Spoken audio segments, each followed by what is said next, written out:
બહુ સુંદર ઉક્તિ છે, હું ઘણી બધી વાર મારા પ્રવચનમાં કહેતો હોઉં છું. સુશીલો માતૃપુણ્યેન પિતૃપુણ્યેન ચાતુરઃ ઔદારમ વંશપુણ્યેન આત્મપુણ્યેન ભાગ્યવાન. તમારા અંદર અગર સુશીલતા છે, તમારો સ્વભાવ સારો છે, તો એ માતાનું પુણ્ય છે.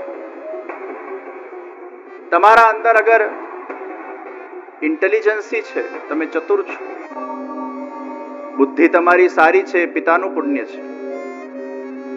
તમારા અંદર અગર ઉદારતા છે, અને યાદ રાખજો, ઉદારતા એ શ્રેષ્ઠ ગુણ છે.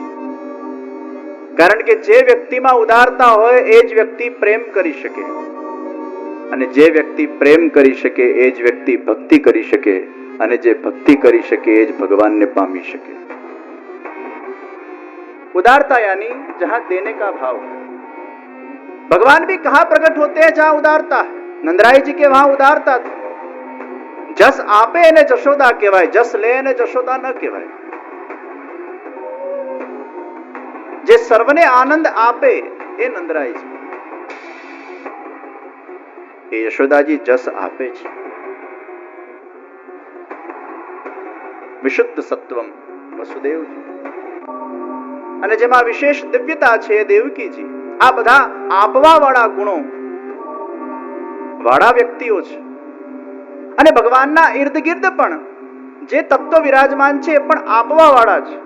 ગાય એ પરોપકાર. ગાય પોતાનું દૂધ ખાલી એના વાછરડાને ના આપીને એ જનજનને પ્રદાન કરે છે. એટલે જ ગાવઃ વિશ્વસ્ય માતરઃ, એ વિશ્વની માતા છે. એનું દૂધ એ ખાલી હિન્દુઓને જ જાય કે વૈષ્ણવોને જ જાય એવું નથી હોતું. એટલે જ ગાય બિન સાંપ્રદાયિક છે. એનું દૂધ એ પ્રત્યેક ધર્મના લોકોને જાય છે, પ્રત્યેક માનવના લોકોને જાય છે. એટલે જ વિશ્વની માતા છે, જેમાં આપવાનું ગુણ છે.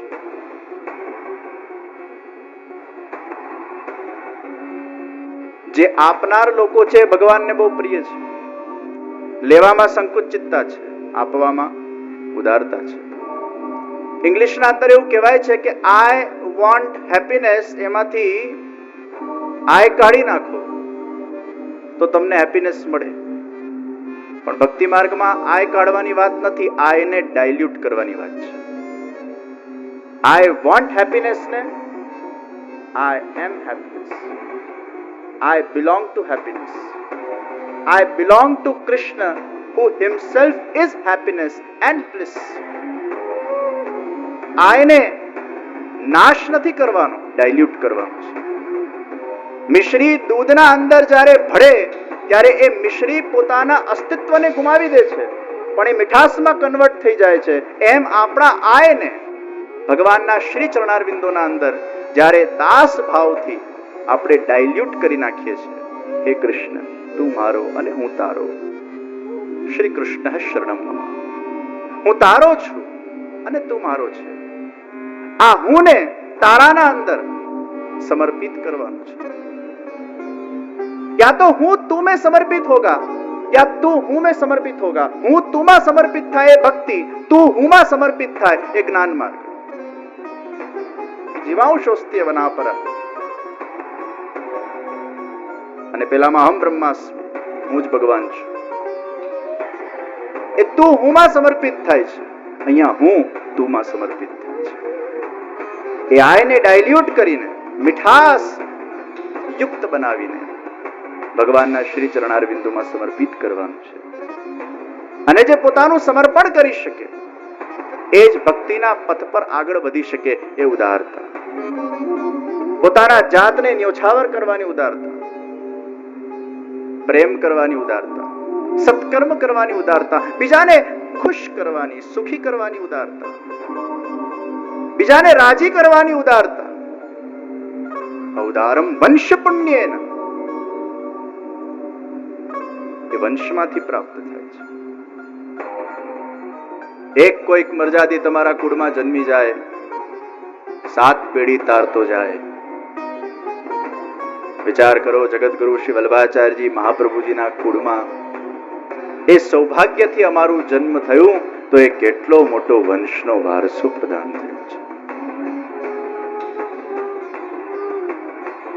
મને યાદ છે, મારી તારક મહેતાના ઉલ્ટા ચશ્માના પ્રોડ્યુસર આસિતભાઈ મોદીના ત્યાં પધરામણી હતી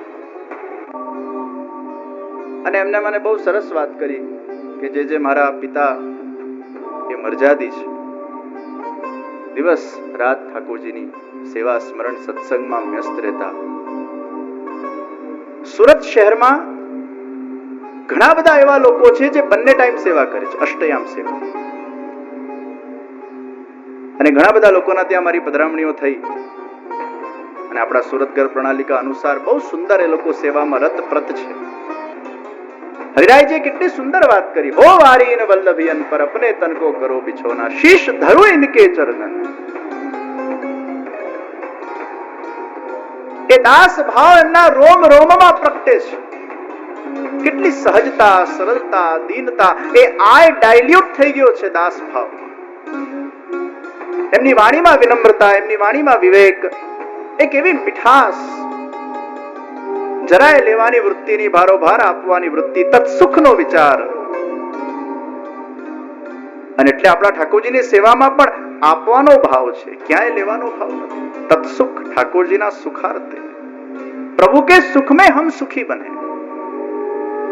પ્રભુ કો શ્રમ ન પડે. આ એક કેર છે. પ્રેમમાં પરસ્પર એકબીજાના સુખનો વિચાર છે અને જ્યાં પ્રેમ હોય ત્યાં બીજાના સુખનો વિચાર એ સહજ આવી જ જાય. સ્વાર્થ હોય ત્યાં પોતાના સુખનો વિચાર આવે. પ્રેમમાં તો પરમાર્થ છે.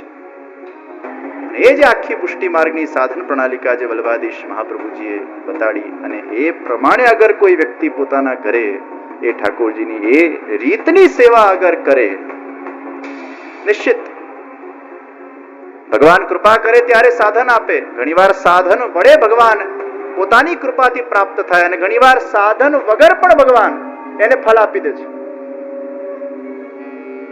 યા ઓનલી કથા. સેવાના સાથે કથા, સેવાના સાથે કીર્તન, સેવાના સાથે સ્મરણ, કથાના સાથે કીર્તન, કથાના સાથે સ્મરણ. વાર્તા પ્રસંગોમાં અમુક જીવોનો ઉદ્ધાર સેવા કથા બંનેના માધ્યમથી થયો છે. અમુક જીવોનો ઉદ્ધાર કેવલ કથાના માધ્યમથી પણ થયો છે. પુરુષોત્તમ દાસજી શેઠ, પદ્મનાભ દાસજી ઇત્યાદિ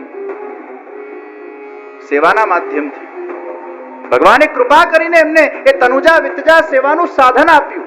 પૂર્ણમલ ક્ષત્રિય, અહીંના માધ્યમથી એમને માનસી સિદ્ધ થઈ, ગજ્જન ધાવન. પણ દિનકર દાસ જેવાને કેવલ કથાના માધ્યમથી ભગવાને એ માનસી સિદ્ધ કરાવી. કનૈયાલાલ શાલને ભગવાને કેવલ કથાના માધ્યમથી માનસી સિદ્ધ કરાવી. અચ્યુત દાસજીને ભગવાન ની કૃપાથી શ્રી વલ્લભાધીશ મહાપ્રભુજીએ કેવલ માત્ર પોતાનું ચરણામૃત આપ્યું. ન તનુજા સેવા ન વિત્તજા સેવા, એમને सीधी मानसी आपी. तो कभी साधन के माध्यम से भगवान ने फल दिया है अपनी कृपा से, कभी बिना साधन वो अपनी अहेतु की दिव्य कृपा के माध्यम से भगवान ने साक्षात मानसी का फल दे दिया. દિનકર દાસજીનો નિત્ય લીલા પ્રસંગ આપણે જોઈએ. એમનું નિત્ય લીલામાં નામ શું હતું? મન આતુરી. એ મન આતુરી સખી હતી અને એના મનમાં હંમેશા આતુરતા રહેતી. સ્વામીજી પાસે પ્રસંગ સાંભળે શ્યામ સુંદરના અને શ્યામ સુંદર પાસે પ્રસંગ સાંભળે સ્વામીજીના. અહીંયાથી પ્રસંગ સાંભળીને અહીંયા કે અને અહીંયાથી પ્રસંગ સાંભળીને અહીંયા કે. અને એ શ્યામ સુંદરના એ પ્રસંગોને સાંભળતા સાંભળતા એવી એમાં રુચિ થઈ ભગવદ વાર્તામાં, ભૂતલ પર આવીને એ દિનકર દાસમાં કથા માટેની એ રુચિ ઇનબિલ્ટ હતી. સેવા નથી કરી પણ કથાના માધ્યમથી એમને માનસી સિદ્ધ થઈ. નિત્ય લીલાના એ સંસ્કાર હતા. तो कभी साधन से भगवान कृपा करते हैं. पहले तो कृपा से ही साधन मिलता है. कभी साधन बिना भी डायरेक्ट कृपा कर देते हैं। એ બે ટાઈમની સેવા અને એમાં ચિત્તનો નિરોધ ખૂબ રહે છે, અલૌકિકતામાં રુચિ વધતી જાય છે. સુબોધનીજીમાં શ્રી મહાપ્રભુજીએ બહુ સુંદર આજ્ઞા કરી, સર્વદા અલૌકિકેષુ પદાર્થેષુ મહાત્મ શ્રવણાત રુચિ ઉત્પત્યતે. મહાત્મ જ્ઞાનના માધ્યમથી, મહાત્મ જ્ઞાન પૂર્વકના શ્રવણના માધ્યમથી વ્યક્તિના હૃદયના અંદર પરમાત્મા માટેની એ રુચિ પ્રગટ થાય છે. ઘણીવાર રુચિ પૂર્વક તમે સેવા કરો અને ઘણીવાર કરતા કરતા રુચि प्रकट થાય. वाइस वर्षा છે. एक है प्रेम से आप सेवा करो और एक है सेवा से आप पे प्रेम का जागृतिकरण होना. આ પેલા લવ મેરેજ ને અરેન્જ મેરેજ જેવું નથી હોતું. પેલા પ્રેમ થાય ને પછી લગ્ન થાય, પેલા લગ્ન થાય ને પછી પ્રેમ થાય. તો ઘણામાં પહેલાથી જ રુચિ હોય છે ઠાકોરજીની સેવામાં, ઠાકોરજીની કથામાં પહેલાથી જ પ્રેમ થયેલો હોય છે.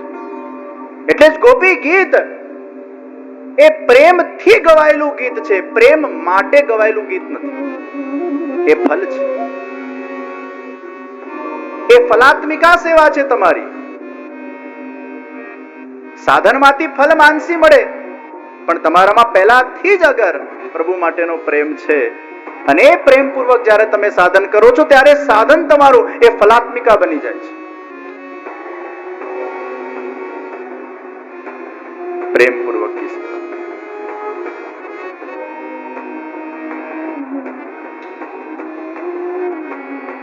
પ્રિયજનો,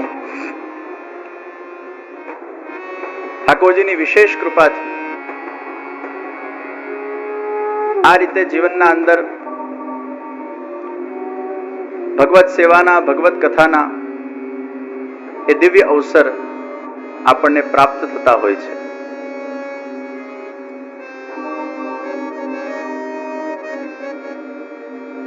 તો ઘણીવાર પ્રેમથી સાધન, ઘણીવાર સાધનથી પ્રેમ, આ વાઇસ વર્ષા ચાલતું હોય છે.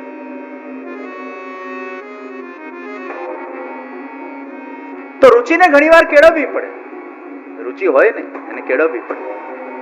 પ્રિયજનો, દરેક સારી વસ્તુમાં રુચિ હોવી જ જોઈએ, ન હોય તો કેળવવી જોઈએ.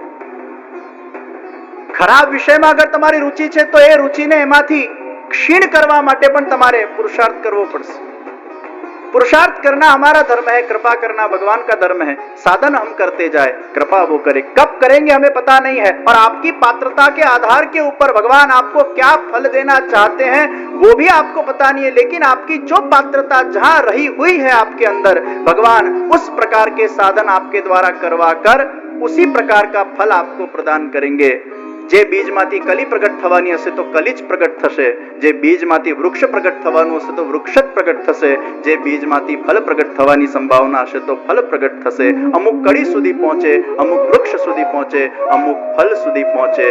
जेवी तमारी पात्रता हशे ते प्रमाणे भगवान तमने ए प्रकारनुं फल प्रदान करशे. तो घणीवार रुचिथी साधन अने घणीवार साधनथी रुचि. काष्टमां अग्नि प्रगट थवानी संभावना छे, पण ए काष्टने अगर योग्य अग्निनो संसर्ग थाय तो एमांथी अग्नि प्रगट थाय. एम घणा जीवोना अंदर ए भगवत प्रेम प्रगट थवानी संभावना होय छे, पण ज्यां सुधी ए योग्य साधन करता नथी, भगवत कृपा जन्य, ત્યાં સુધી એમના અંદરથી એ અગ્નિ પ્રજ્વલિત થઈ શકતી નથી. તો સેવા, કથા એ આપણા ત્યાંના પ્રમુખ સાધનો છે. સેવાયામ વા કથાયામ વા યસ્યા શક્તિર દૃઢા ભવે. જે સાધન વડે તમારા હૃદયમાં એ પ્રેમ જાગૃત થઈ શકતું હોય એ સાધન ભગવાન તમને પ્રદાન કરે છે. એટલે જ ભગવાન કૃપા કરે ત્યારે સૌથી પહેલા ભક્તિના સાધનો પ્રતિ આપણી રુચિ પ્રગટ કરતા હોય છે. रुचि प्रगट थवी ए बहु मोटी बात छे. घणीवार वर्षोथी लोको सेवा करता जाय पण रुचि ज प्रगट न थई. करवा खातिरनी सेवा थती होय, बस आ करवानुं छे એટલે કરીએ છીએ, પણ रुचिपूर्वकનું साधन એ જ્યારે થવા લાગે ત્યારે ભગવાનની વિશેષ કૃપા થઈ કહેવાય. આ બે ટાઈમ વાળા સેવા વાળા લોકો रुचिपूर्वक. ઘણીવાર પહેલા કંટાળો આવતો હોય કદાચ, એકાદ બે મહિના એવું થાય કે ક્યાં આટલી બધી સેવા માથે લઈ લીધી, પણ ધીરે ધીરે કરતા જાય અને પછી તો એવું રૂટીન થઈ જાય, ઠાકોરજી સાથે એવા એ લોકો ઓતપ્રોત થઈ જાય, ઠાકોરજીને એવા આત્મસાત કરી લે કે હવે ઠાકોરજી વગર રહેવાતું નથી, હવે એમના વગર ચાલતું નથી. એ આય ડાયલ્યુટ થઈ જાય આ સર્વ ભાવથી યુંજિત બનીને ઠાકોરજીની સેવાના અંદર તત્પર બને છે અને ધીરે ધીરે ભગવત પ્રાપ્તિના માર્ગ પર આગળ વધે છે. એ મર્યાદીઓ વિશેષ ભગવાનના કૃપા પાત્ર, અને એવો એકાદ મર્યાદી તમારા કુળમાં કે વંશમાં અગર થઈ ગયા હોય તો 7 પેઢીને તારતા જતા હોય છે. તો મને આસિફભાઈ કીધું જે આપ મારા ઘરે આજે પધાર્યા છો એ મારા બાપુજીના પુણ્યના કારણે, કારણ કે મારા બાપુજી મર્યાદી હતા અને એમને કીધું તું રોજ 35 પાઠ સર્વોત્તમ સ્તોત્રના કરજે. પછી મને કે હું રોજ 35 પાઠ કરતો. પછી અમે આ બધા સિરિયલ લાઈનમાં એવા બિઝી થઈ ગયા કે અમને બહુ સમય મળ્યો નહીં. પણ એક દિવસ એવો કંઈક જીવનમાં ભગવાને તમાચો માર્યો અને બાપુજીની વાત યાદ આવી, પાછા 35 પાઠ ચાલુ કર્યા. ચમત્કાર થયો શ્રી વલ્લભનો અને ત્યારથી મને શ્રી વલ્લભ પર ખૂબ આસ્થા અને શ્રદ્ધા છે. આજે આપ મારા ત્યાં પધાર્યા છો એ મારા બાપુજીના સંસ્કારના કારણે પધાર્યા છો. નહીં તો અમે બધા તો આ પ્રવાહ માર્ગમાં, માયા માર્ગમાં એવા ફસાયેલા હતા કે અમને કોઈ સંત કે ગુરુને મળવાની ક્યાં ઈચ્છા ન થતી.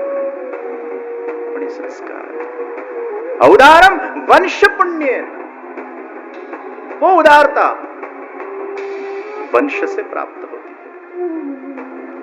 એટલે ભગવાનના દૈવી અંશ હો તો ભાગ્યશાળી છો, પણ અગર સારા વંશમાં તમે જન્મ્યા છો તો મહાભાગ્યશાળી છો. બહુ સુંદર વાત પિતામહ ચરણે પરંપરાની કરી.